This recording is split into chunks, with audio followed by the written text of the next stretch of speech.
très technique, donc si s'il y a des choses qui ne vous prenez pas,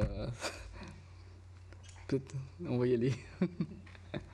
Voilà, donc dans le cadre de démonstration dans le cadre de la BNF, dans le projet, la BNF devait héberger un démonstrateur technique. Ce que nous avons fait, le projet a été, je sais pas comment, je suis un peu perdu. Tu peux m'aider, Geneviève? En fait, donc on a fait partie d'un groupe qui s'appelle CB5, donc qui était le groupe qui était chargé d'évaluer les outils dans un premier temps, mais aussi de démontrer les outils. C'est aussi la raison pour laquelle on organise cette journée, c'est-à-dire que une de nos missions consiste à tester et à montrer les outils à la communauté de notre langue. Donc ça fait partie de ce groupe. Et pour pouvoir utiliser ces outils, chaque partenaire de ce groupe s'est engagé à fournir des serveurs et à héberger la quasi-totalité des outils qui ont été produits pendant ce projet. Moi, personnellement, je ne peux pas parler de l'architecture technique parce que je pense que je ne suis pas assez compétente, mais par contre, Sylvain nous a beaucoup aidé à monter les serveurs, à les installer. Et donc à parler du framework, du cadre de travail. Je peux te laisser la parole? Je vais avoir du mal, c'est technique à ce niveau-là. En fait, le projet a mis en place et écrit un ensemble de frameworks.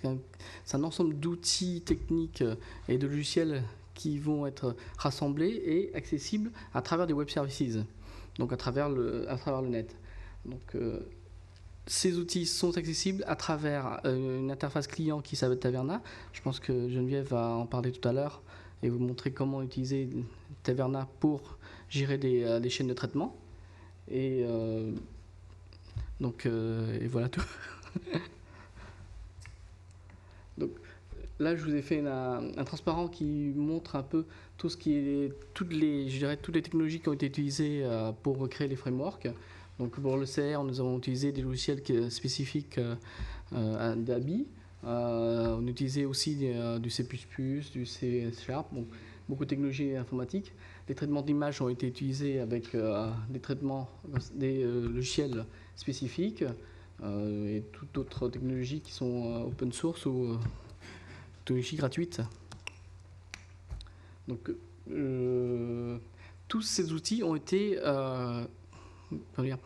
enveloppés accessibles à travers des web services.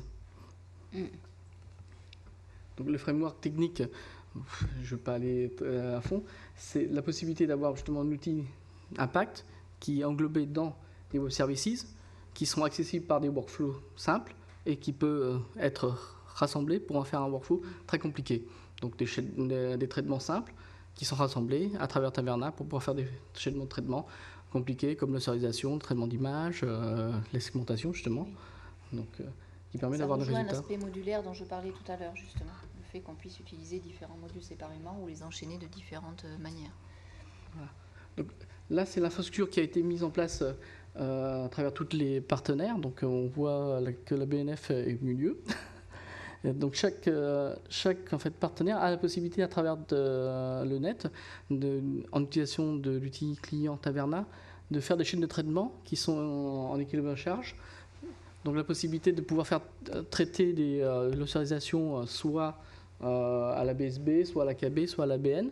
Et tout ça, c'est généré automatiquement.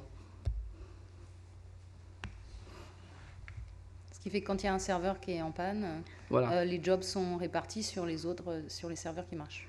Donc, évidemment, si c'est le serveur qui répartit les jobs qui est en panne. Et on fait un petit focus de ce qu'on a mis en place à la BNF. On a mis en place deux serveurs qui sont Linux et Windows. Donc chaque web services peut tourner soit sous Windows, soit sous Linux. Le plus souvent, ils sont interopérables. Donc la possibilité d'accéder à tout ça à travers le net.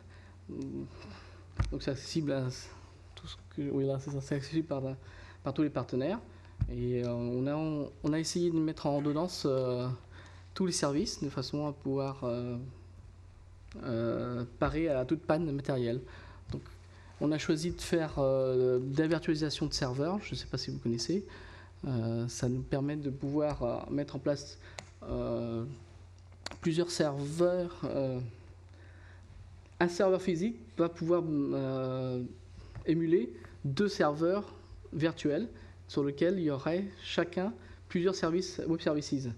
Et nous avons 2 serveurs de la sorte qui sont identiques, qui permettent, en cas de panne, justement de pouvoir reprendre tous les services. Et on est en train de travailler pour mettre en place l'équilibrage de charge dynamique de façon à pouvoir assurer un service 24 heures sur 24.